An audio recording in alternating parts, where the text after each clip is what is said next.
Dr.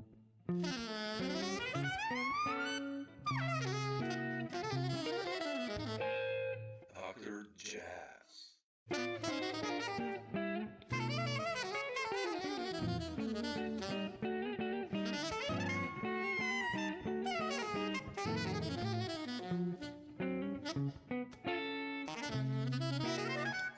First tell me how you pronounce your name? Samo. Samo. Yes. Dave.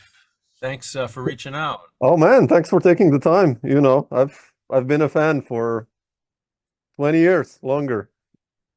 Oh, nice. So, you know, when I saw that you have a new album out, I was like, shit, I have to write you. So, because it's not so often. I mean, you've done a lot of work as a band leader, and I really love that stuff. I mean, that's what I want to start the talk with. So I was happy when the new one is coming out, or already is, I think. So.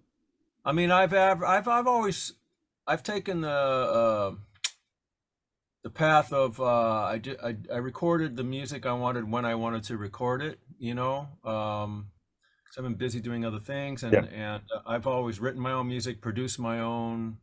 I mean, even though a number of my CDs were licensed to a European company, Challenge Records. I mean, I basically produced everything, you know. Oh wow, okay. So I took my time and you know, and did it the way I wanted to, which has always been nice. Yeah. I mean, I wanted to start with this new one. Like, I mean, I know you have a long relationship with basically all of these players, but how come this band? I mean, why did you choose these musicians? And Are you talking about the Steeplechase recording? Yeah, the Talisman. So this is kind of the first time for me to actually do a recording of my own anyway with a label, and kind of not do it on totally my terms, which was fine. I mean, we went in one day. Yeah, the usual. And, yeah, that kind of thing. You know, I could do a couple of days, and you know, when you make your own album, you can take as long as you want to mix and edit and whatever, just kind of get it just the way you want, you know. So this was kind of old school. It's like Crisscross and Steeplechase. They did that. Yeah. So, but it's such a prestigious label, and Niels was so you know, generous and offering me a spot. So I thought I'd say yes. And what's crazy is I actually 6 months later, I had already on the books had my own recording. Really? Oh wow. So for the first time in a while, I'm going to actually probably have 2 albums come out back to back, year after year. Whoa. Yeah. What's the other one?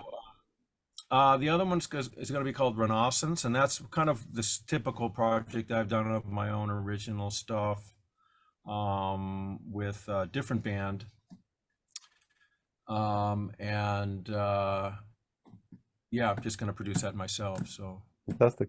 We'll see what happens with it. Still a few things to be decided, but yeah. So this project came about through I have actually worked with Niels. He had these jam session recordings maybe 10 years ago, and so he knew who I was, and we had met at that time and done that recording for Steeplechase. And Gary Versace and Jay Anderson, who I play with a lot on Maria's band, Maria Schneider, for those Maria Schneider's band, you know, they sort of put my name in, and Niels reached out, and so that's how the recording came about. And I've always wanted to record with Billy. You know, I'm actually in my office here at NYU, as you can see. And you get a free tote bag when you become a professor. That's nice, right?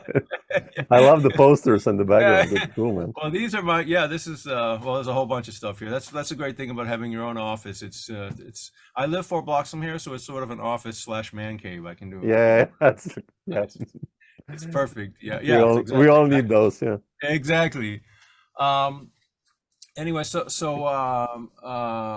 Billy teaches here at NYU, and we've done you know, a lot of hanging, and we've played together live in other instances. So I just thought that'd be great. And Scott is someone who did 3 of my albums in the late 90s and 2000s with my Brazilian album, my Stevie Wonder album, and it was great to reconnect with him. You know, it's funny, you know, you have, I mean, get to a certain age, I'm sure you understand, you have these intense relationships, musical and otherwise, with people, and then boom, your Yeah. paths sort of take you, and then just all this time goes by. So it was really nice to connect with Scott again, and one of my projects during the downtime, shall we say, the pandemic, Yeah. I went through, as many people, I went through a whole, actually my initial goal was to clean up my office, and I went through a whole stack of papers that I had, music stuff that I had scratched out. I used to, just between lessons, I think a lot of people do this, Hmm. write some music, or just, 8 bars here. You're sitting at the piano, you write something, and then who knows. So I went through a lot of that stuff. Some of them were completed tunes, some were not, some were just ideas, and sifted through and kind of threw out what I thought wasn't really workable, and the other stuff I sort of worked up into some of the tunes that you hear on the Yeah. album. Yeah. Yeah. How do you write usually? You mentioned piano. I mean, I love that, the early record. I want to go there, like the Forgotten Dreams and Phoenix Rising and all Right. that. I listened to that today, but like, Oh, thanks. how do you write usually? I mean, it's always about the melody, I think, with you when I No, listen to it. I'm a throwback in the sense, I don't know, I guess I've always been, since as long as I can remember, just really drawn to melodicism, Yeah. And for better, for worse, I mean, we all have what we hear, we all have what we're drawn to, and so that's really many times a driving force for me. But what's also a driving force is to find an interesting way of developing it, Hmm. just not, always going somewhere you don't think it's going to go, sort of business. I mean, I do the Wayne Shorter ensemble here at NYU. Many Okay. people don't know that Wayne actually graduated from NYU in 1956 with a music Really? I education didn't know that. degree. Wow. Yeah. So I've been doing that ensemble for I don't know, 14, 15 years Wow. now, and I'm on a mission. We've done 130 of his tunes, Woo.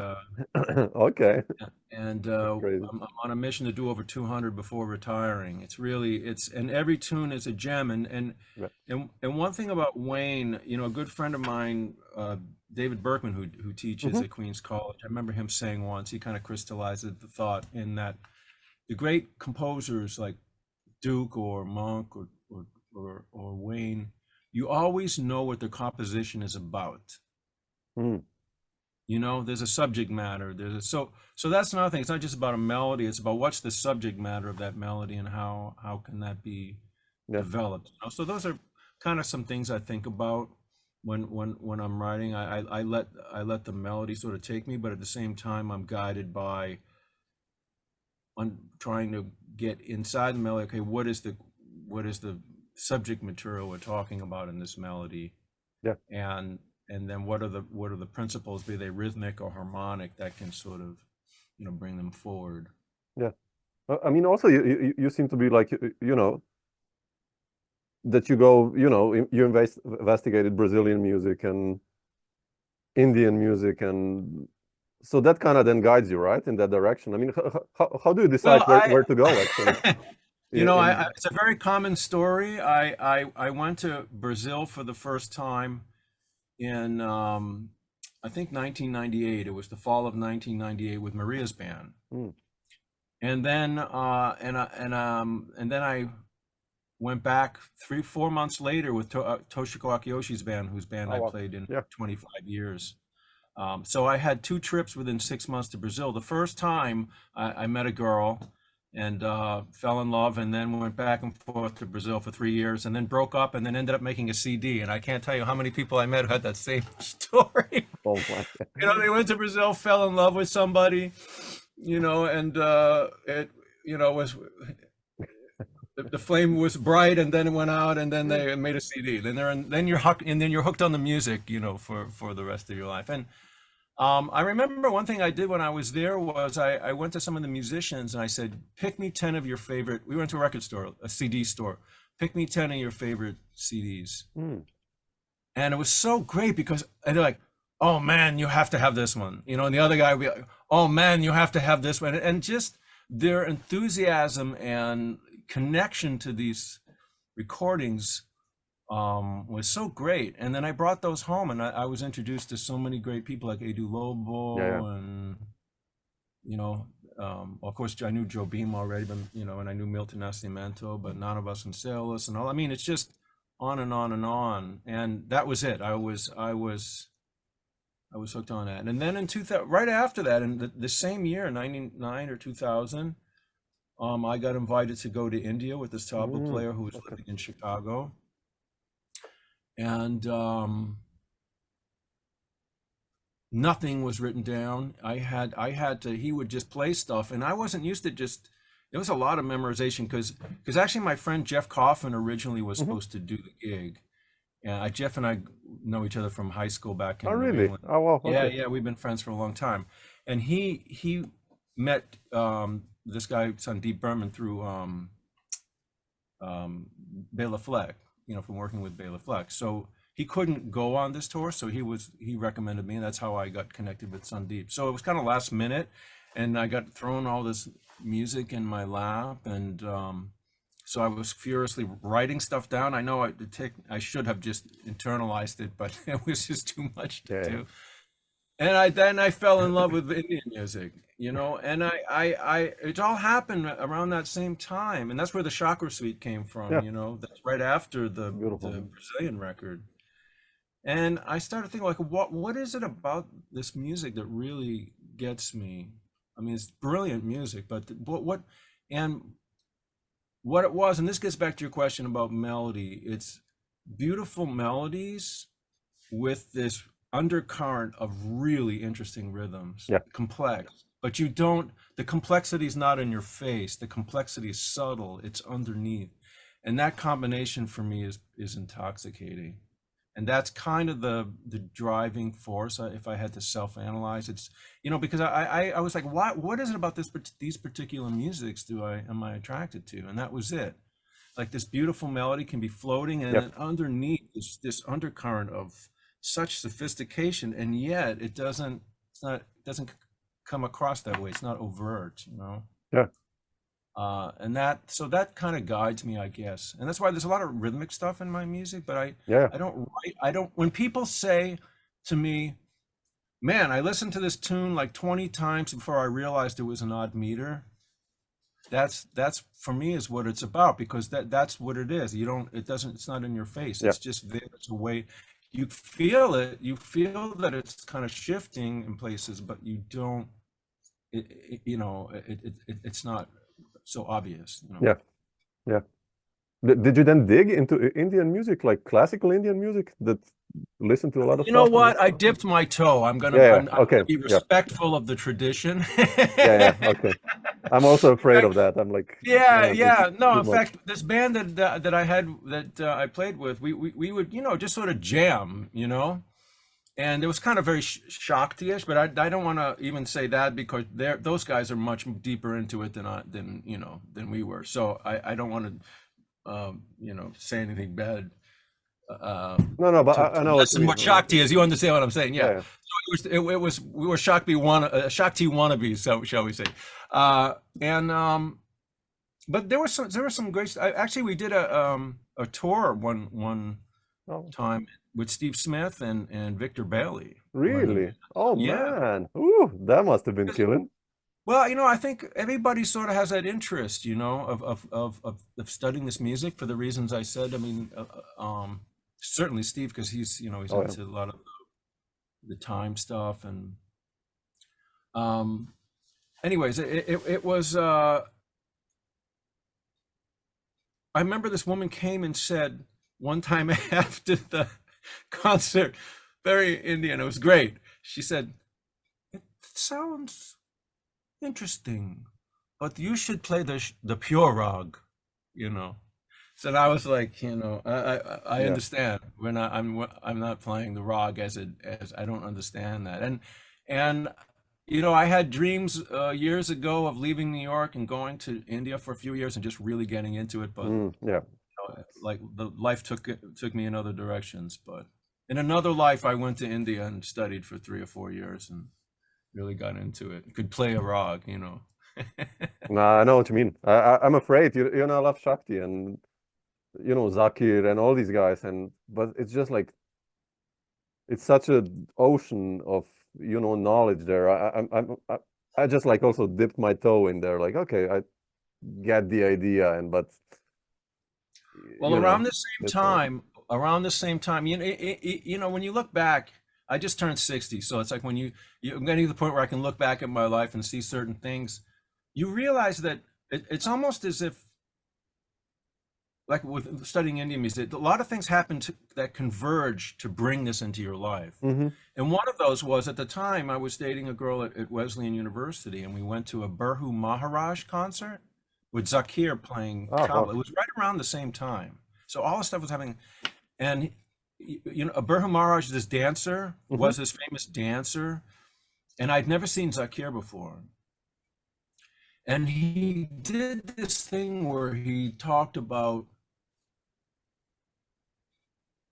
it was very spiritual, but very almost like a music lesson at the same time. And the whole business was he danced 9 over the same he did a 9 pattern, and then an 8, and then a 7, and then a 6, and then a 5, then a 4, then a 3, then a 2, then 1. And then so he would do 1 and then back, you know, it's like do 1 and then go through them all, and then go through them all, and then so the finale is going 9, 8, 7, 6, 5, 4, 3, 2, 1.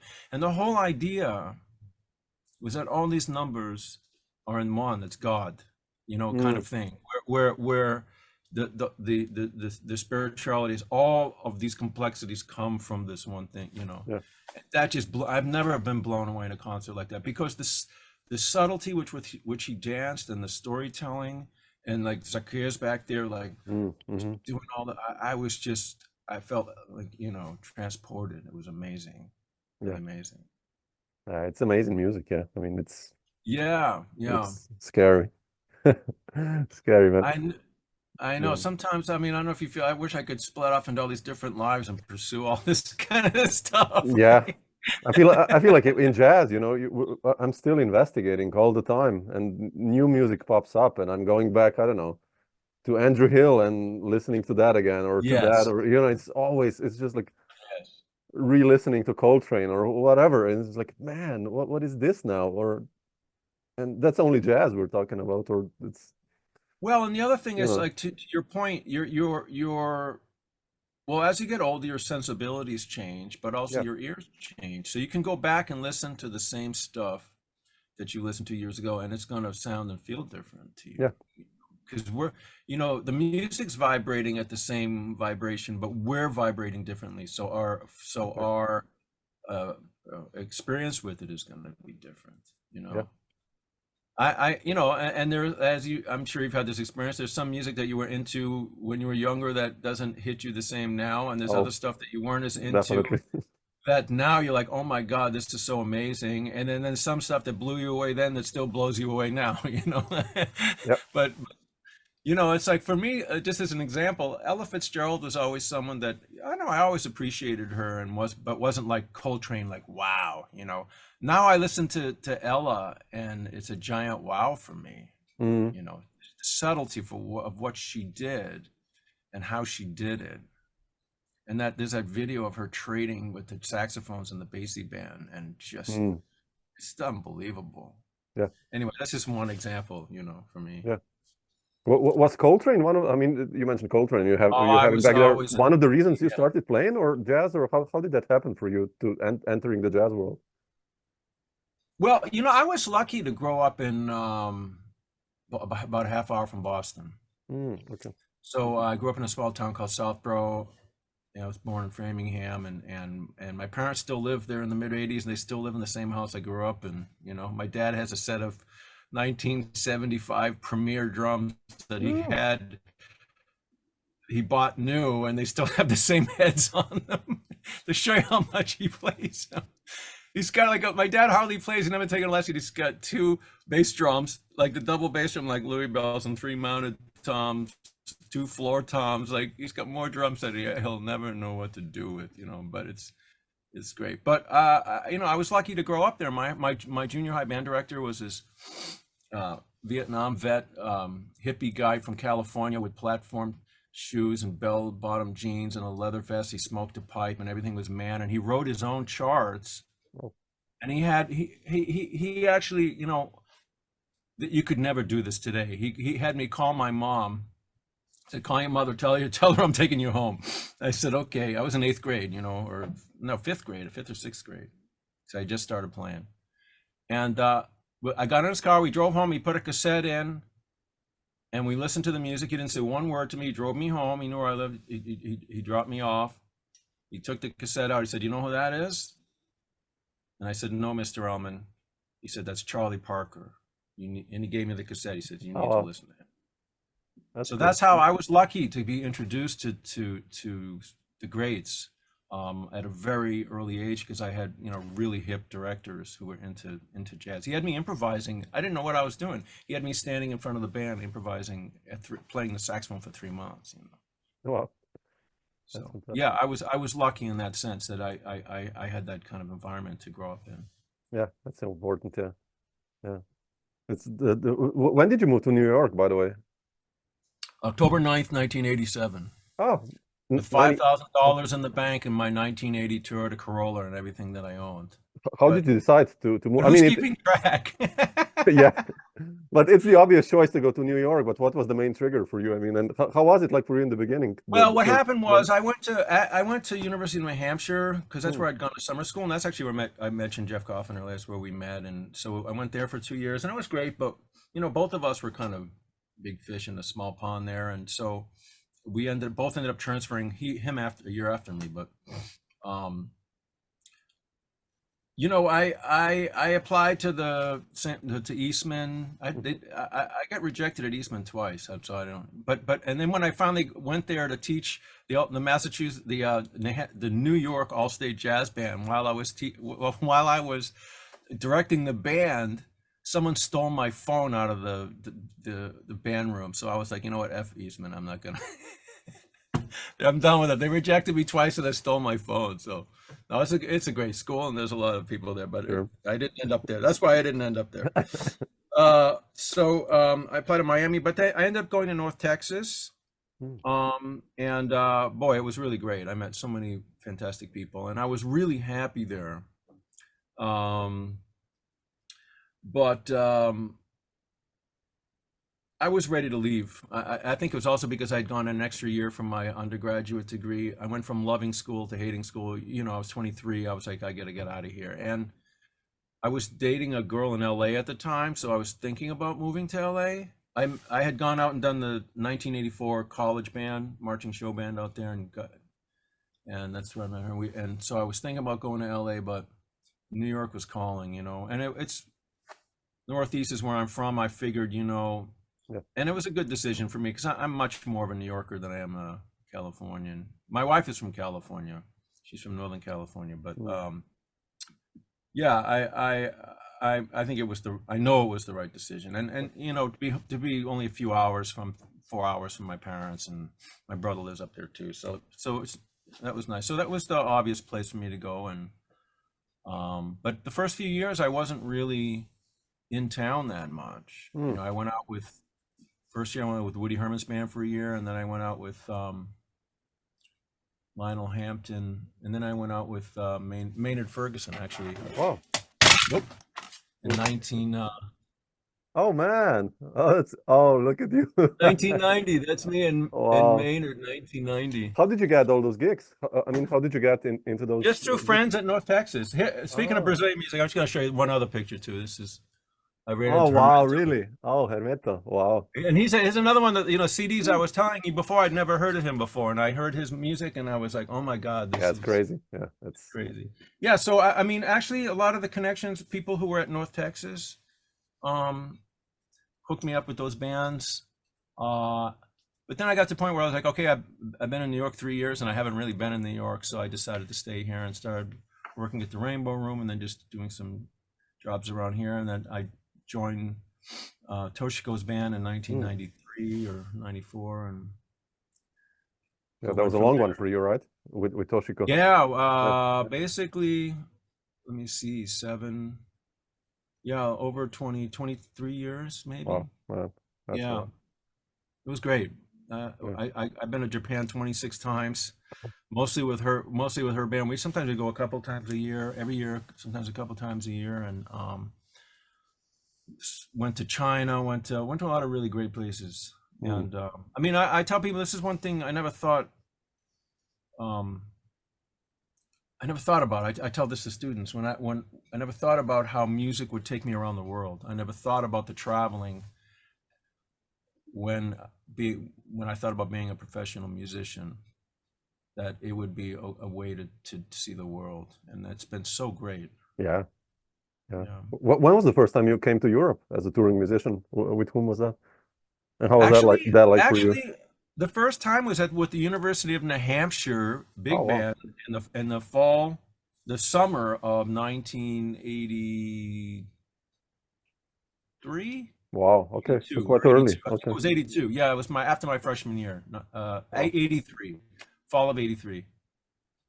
No, I still remember, and I have this conversation with a lot of my students because they're at that age now, where when I landed it, and we flew out of JFK. We drove down from Boston, flew out of JFK. I remember thinking my life's changed. You know, it's like when you come back to your country from outside, when you get outside, it's like when you leave home for the first time and you come back home, it's never the same, and not in a bad way, in a good way actually, but it's another chapter. Yeah. It's clearly another chapter, you know. Definitely. Right. So yeah, that was the first time, and I've been back a whole bunch of times since. So yeah. When did you start leading bands? I mean, the leading question: how did Forgotten Dreams happen? And you know, you mentioned you kind of produced all of your records. And speaking of a band, you know, Bill Stewart, Dave Holland, and all. I love that record. I bought it years ago because of Monder. I was like, man, Ben is, yeah. You know, but you know, having Dave there, how was that like for you and Kenny Werner? And how did that record happen actually? I mean, that was still during the time. I actually did. I consider there's a record that I did. In fact, here I'll show you.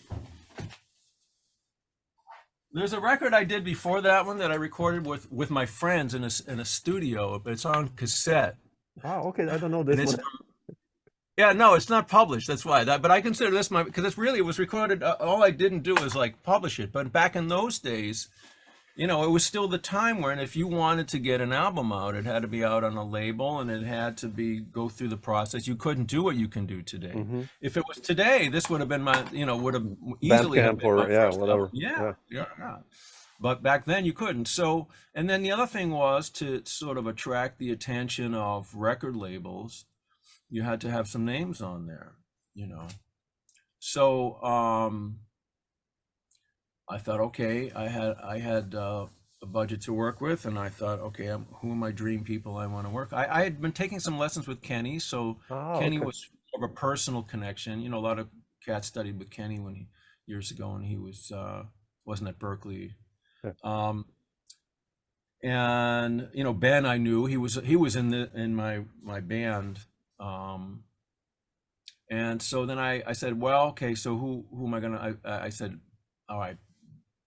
I'm just gonna go for it. I'm gonna call Dave Holland because that was a dream to play with Dave Holland. Oh man, sure, it's like. And he said yes, and so then I started asking a list of drummers that because I wanted him to be comfortable, and he listed, of course, Jack, and I think Jack wasn't available, but one of the musicians he listed was Bill Stewart, and it was great. And I think used the same band for the second. The Wind one, yeah. Wind Dance, yeah. Yeah, it's a beautiful one as well. Although Wind Dance has Bruce Saunders on guitar. Yeah, I love Bruce, man. We did a record last year together. I mean, he's such a player. Did you? Yeah. How's he doing? You know, Bruce and I were roommates for a long time. Really? Oh wow. When we first came to New York, we were roommates. Really? Oh man, yeah. Because we played in the one o'clock band together at North Texas. Oh really? Yeah. I'll send you the record. It's a beautiful one. So he's one of my favorite players, man. He's so underrated. You know, such a beautiful guitarist and composer, of course. Yeah, You know what, Bruce is, we were just talking at the very beginning of the interview about going like this with people. Bruce is someone I want to say I've lost touch, but we don't go in the same circles now, and he's of course in Texas, so Yeah, I should exactly. reach out. You know, one thing I have to say about, I mean, there's a lot of great things about being director of jazz studies, but it eats up a lot of your time, you know. So I don't have time to just pick up the phone and reach out as much as I Sure. maybe Yeah. perhaps used to, but that's the way it goes. Yeah. But Yeah. Bruce is great. Yeah. Yeah. Fantastic. But I wanted to ask you, how did you feel when being the band leader and having all those guys there? I mean, were you immediately comfortable in the role of a band leader? I mean, Well, I'm going to tell you a story that I tell my students because it was great. I learned so much. You know, you learn on the fly, right? So I wrote this tune that was in Winter of Discontent. That's the yeah, tune the on there. second one. Yeah, I love them. And the bass line goes like something like dum bum bum bing dun Yep. dun ding gong ging dun ging gong ging dun dun ding dun ding dun. Yep. So it's in like in 7. Yep. So I said to Bill, Bill, I'm hearing a double time swing feel over this. And he looked right at me and he goes, I'm not.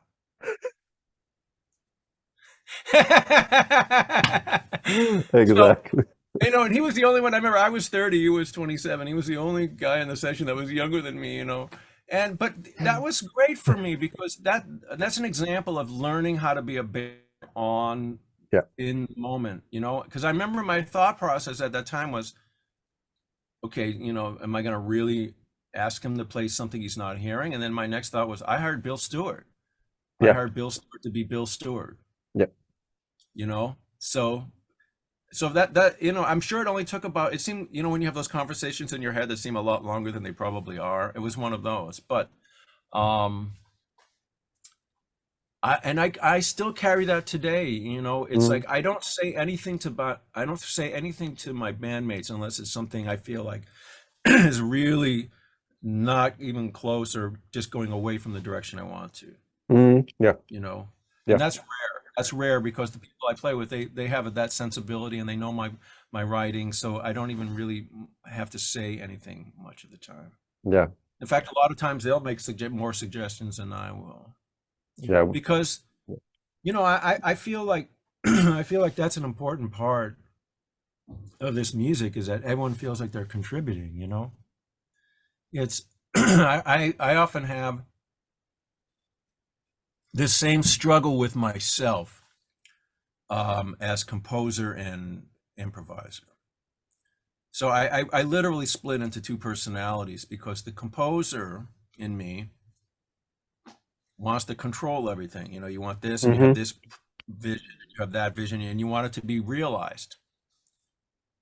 And the improviser in you is like, there's too many, you're hemming me in here. There's not enough room for expression and freedom and for it to be different every time.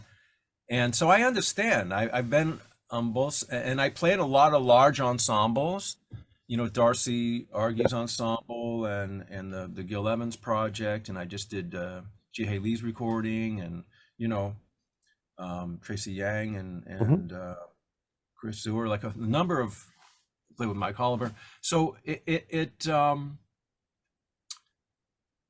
there's always that push-pull. I mean, of course, you understand in a larger ensemble, it's going to be more about, it has to be more about, the larger the ensemble, the more it has to be about the ensemble. Yeah. Because if everyone starts doing what they want, then it's just, you lose the cohesiveness. But if you get to that sort of quintet size, where, yes, there's some ensemble stuff, or sextet or septet, there's still room for a lot of interpretation. I like that. I like that big and small group kind of thing. And that's, I think, part of my writing is, I like the structure of some large group stuff where you have these sections where things move and there's sort of an arc just to the story. But at the same time, I feel like there's got to be a lot of room for freedom and interpretation within that. And that tension is where I like to live, you know. Yeah. And so I try to pick musicians who understand that. And so my point was going to be a lot of the musicians are the ones that will make the comments. Like, I feel like I should go here. Why don't we try this? Or yeah. and I'll foster that, you know. Yeah. Because to me, that's what this music is about. I don't ever want people to think that they're there to execute the music, you know. Yeah, it's team play. I mean, it's a team game. Yeah, which is fine. There's a lot of music that's like that, and it's about the composer, and I'm not. I support that as well, but for the process of improvisation and the process of a jazz project, I like to have that input, you know. Yeah. Yeah, it's like I've learned like the less you say, the better. I would just say it's a ballad, you know. That's it. Yeah, You yeah, know. especially at the beginning, Yeah. especially at the Yeah. beginning. Because a good drummer, he'll, you know, Tom Rainey or whoever I played with, like he'll be like, yeah, okay, wow. You know, what can you tell to those guys? It's just like, yep. Yeah, because I mean, if you're hiring certain people, you want their voices, and so Yeah. and my feeling is as a jazz composer, once you turn the music over to the musicians, you're not the only composer anymore. That's it. Yeah. Everyone has an equal say. So yeah, that's fun when it all clicks. Yeah. And that's when the magic happens. Stuff you didn't even think. I love it when people come and like, man, that was a great idea you had at the end when you did. I was like, no, that wasn't my idea. That was Jonathan Blake's idea. Yeah.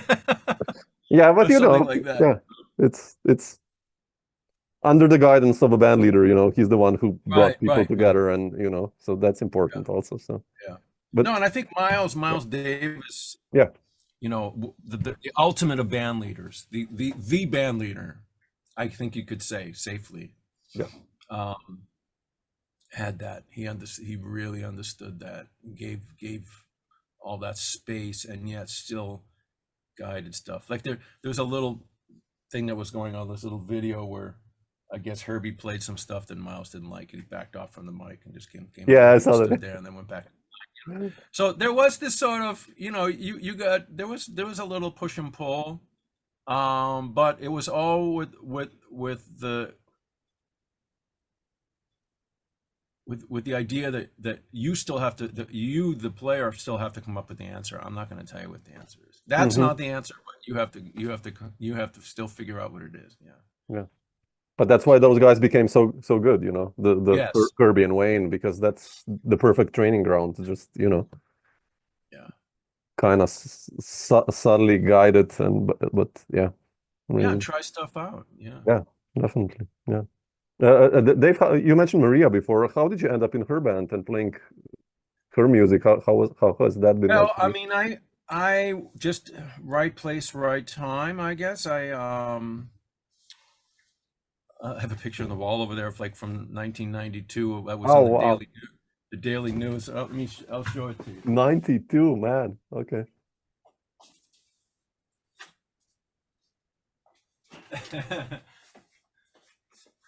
Oh man. That's a great That's photo. That's the old Visionis. Visionis, yeah. Check out the Scott band. Robinson's there, Rick Margitza, Yeah, and I see think that. Charlie Pillow and Ingrid's back there somewhere. That's fantastic, man. Wow. Yeah. So, you know, I subbed in the band for a long time.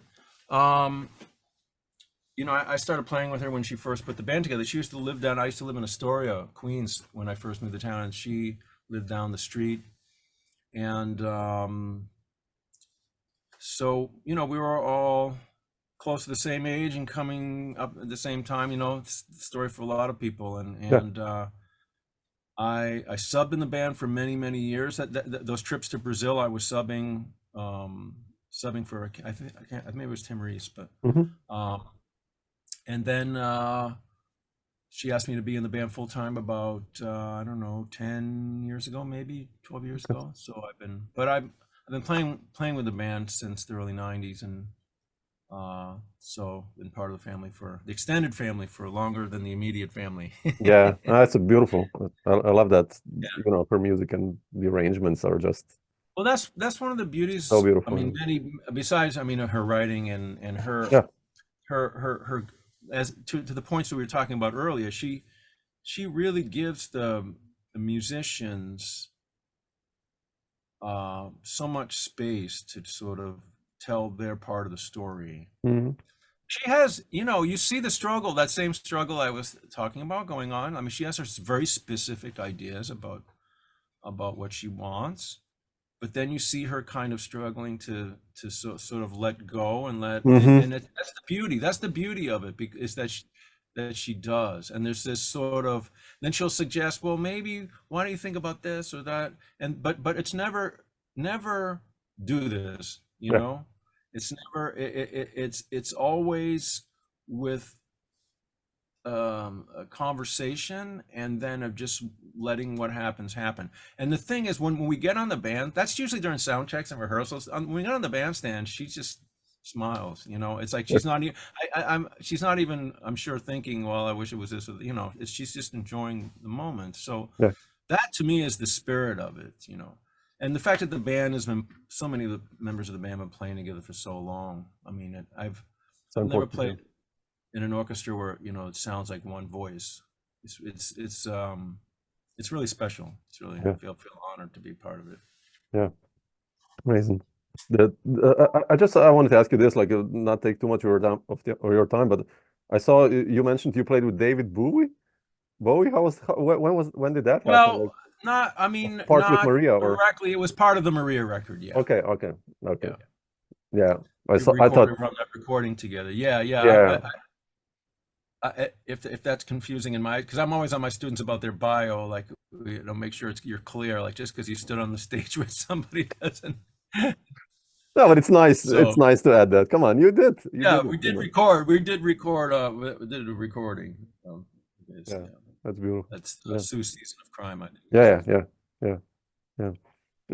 Otherwise, Dave, what's you mentioned this other record. Who's in the band, and when is that one also coming out? And what's still on the schedule for you for this year? I'm still working. Yeah, I'm still working on mixing and mastering and figuring out how I have some options to releasing it, so I should know that in a couple of months. But that's with actually the band that did Iowa Memoirs and Kakistocracy. Mm-hmm. Do you have those? No. Yeah. No. I should send you. Please send me your info, and I will. Oh, please. Those are two that came out on Artist Year. Oh shit! Yeah, that's why I don't have them. Yeah. Okay. Yeah. Okay. 2015 and 2018. Ah, shit. Okay. So that band is Jonathan Blake on drums, and Johannes Weidmuller on bass, Gary Versace on piano. And those two albums have Alex Apiagan on trumpet, but this album's going to have Mike Rodriguez on trumpet because Alex moved to it. Wow. So, oh, fantastic. Okay, looking forward to this. Yeah. One thing I'm debating is, just starting my own channel, putting stuff up online and all this kind of stuff. Yeah. So going digital. Yeah. But what about touring? Any plans of coming to Europe, or what are the? Yeah. Well, we had we just did some tours with Maria out in the Midwest and out in California. Did we go to California? That might have been a while back. They kind of all blur together. We're doing the North Sea Festival with Darcy Argy this year. Oh wow, beautiful. And and another festival over there, and then doing the Ottawa Jazz Festival. So Darcy's new album's amazing. Yeah. Okay. I'm bummed he should have won the Grammy. I mean, that was really, it's an amazing. Well, he's fantastic. Double album. I mean, it's his masterpiece, I think, in many ways, because it's a confluence, just like Data Lords is for Maria. It's kind of a confluence of a lot of his influences and history coming together, as Maria's was. Yeah. Maria, we're playing the Hollywood Bowl in the summer. Oh wow, okay. Interesting. I got a gig with my band at Birdland in June, and playing with my quartet up at the Rochester Jazz Festival in June. So beautiful. So some things I have to balance things with my day job, as I say. It's a challenge, but it's a good challenge. Definitely. Yeah. Cool. Dave, I will let you go. What is today? Saturday, and leave you chill there. Oh, it's all good. But thanks for sharing some of these thoughts, man. I really appreciate it. So Yeah.